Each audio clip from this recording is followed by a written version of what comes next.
Hello बच्चों, welcome to my channel learning tales. आज हम लोग पढ़ने वाले हैं कि मोल क्या होता है। तो बेटा इस वर्ड बहुत ही ज़्यादा कंफ्यूजिंग वर्ड लगता है ये काफ़ी बच्चों को, तो आप इस वीडियो को एंड तक देखिए ताकि आप डेफिनेटली समझ जाएंगे कि मोल वर्ड का क्या मतलब है। तो अगर बेटा कहीं पे भी डजन लिखा हुआ होता है तो हम उसे क्या समझते हैं? 12 पार्टिकल्स, राइट। ऐसे ही अगर कहीं पे भी मोल लिखा हुआ हो तो इसका मतलब है Na पार्टिकल्स। अब एक क्वेश्चन ये आता है कि ये Na क्या है? तो Na is your constant which is known as Avogadro's number. क्या है बेटा? ये कांस्टेंट है जिसको हम बोल रहे हैं एवोगैड्रोस नंबर, और इसकी वैल्यू कितनी होती है? 6.02 इंटू 10⁻23। अब एक और क्वेश्चन आता है कि ये पार्टिकल्स क्या हैं? तो इन केमिस्ट्री पार्टिकल्स क्या क्या हो सकते हैं? Atoms, your particles can be molecules. ऐसे ही पार्टिकल्स हो सकते हैं आयंस, पार्टिकल्स हो सकते हैं बेटा electrons, protons, neutrons, etcetera etcetera. तो अगर कहीं पे भी मोल लिखा हुआ है तो हमें क्या समझना है कि it means it is Na particles. अब कुछ एग्जांपल्स देखते हैं।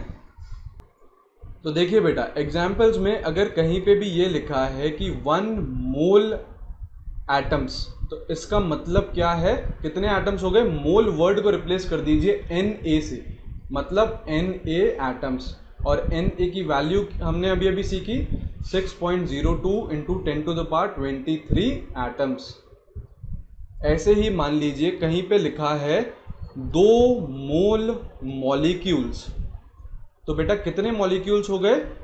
2 मोल मॉलिक्यूल्स मतलब 2Na मॉलिक्यूल्स। और Na की वैल्यू 2 इंटू 6.02 इंटू 10⁻23 मॉलिक्यूल्स। तो 2 मोल मॉलिक्यूल का मतलब कितने मॉलिक्यूल्स हो गए? इतने मॉलिक्यूल्स। ऐसे ही नेक्स्ट एग्जांपल देखिए, मान लीजिए कहीं पे लिखा है 1.2 मोल electrons. Simply replace this mole word with Na। तो 1.2 मोल का मतलब क्या हो गया? 1.2 Na इलेक्ट्रॉन्स, एंड Na की वैल्यू सब्स्टिट्यूट कर देंगे तो आपके पास टोटल नंबर ऑफ इलेक्ट्रॉन्स आ जाएंगे। और एग्जांपल्स देखते हैं। देखिए अब बेसिकली कुछ टर्म्स आते हैं हमारे पास, atomic weight and gram atomic weight. तो पहले इनकी बेसिक डेफिनेशन देखते हैं। तो एटॉमिक वेट क्या होता है? It is mass of 1 atom of an element, उसको हम क्या बोलते हैं? उसका एटॉमिक वेट। ऐसे ही बेटा ग्राम एटॉमिक वेट क्या होता है? Mass of 1 mole atom of an element. तो बेटा 1 मोल एटम लिख दिया हमने, तो इसका मतलब कितने एटम्स हो गए? Na atoms, Avogadro's number. तो एटॉमिक वेट होता है मास ऑफ 1 एटम, और ग्राम एटॉमिक वेट होता है मास ऑफ 1 मोल एटम्स।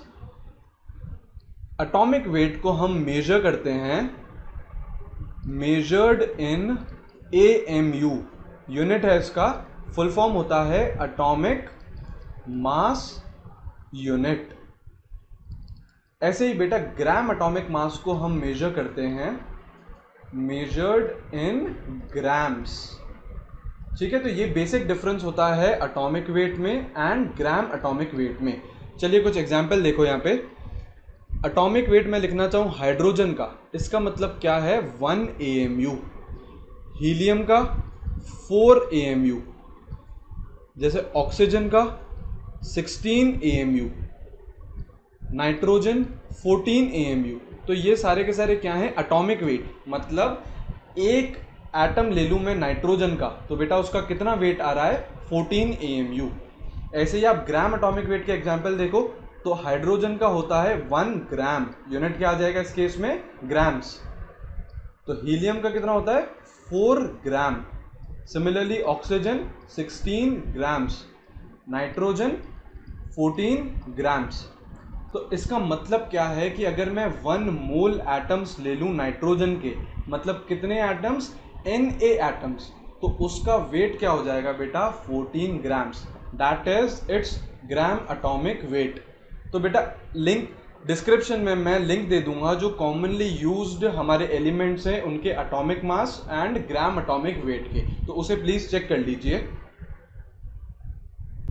देखिए अब दो और टर्म्स आती हैं, molecular weight and gram molecular weight. तो इनकी क्या डेफिनेशन होती है?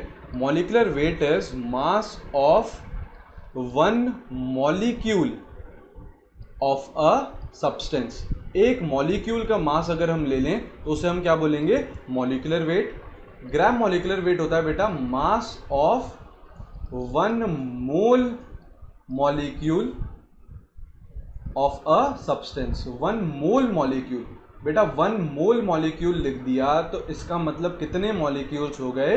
Na molecules. उन सबको एक साथ में वेट करूंगा तो क्या आएगा? Gram molecular weight. Next point होता है एक्सप्रेस हम किस में करते हैं इसे? Same, expressed in AMU, full form atomic mass unit. और इसको हम बेटा किस में एक्सप्रेस करेंगे? Expressed in grams. देखिए बेटा एग्जाम्पल देखिए, जैसे आपको मॉलिक्यूलर वेट बोल दे H2O का, तो कैसे निकालना है हमें? कितने हाइड्रोजन है? 2। एक का वेट कितना होता है बेटा? 1 प्लस कितने ऑक्सीजन है? 1। वेट कितना होता है? 16। तो मॉलिक्यूलर वेट कितना आ जाएगा? 18। यूनिट क्या रखेंगे हम?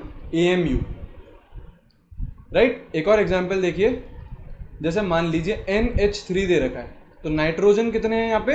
1। मास कितना होता है? 14 प्लस हाइड्रोजन कितने हैं? 3। मास कितना होता है? 1। तो इसको कैलकुलेट करेंगे तो 17 AMU। यूनिट रहेगी AMU मॉलिक्यूलर वेट की। अब ग्राम मॉलिक्यूलर वेट में एग्जाम्पल देखिए, सेम एग्जाम्पल लेते हैं H2O।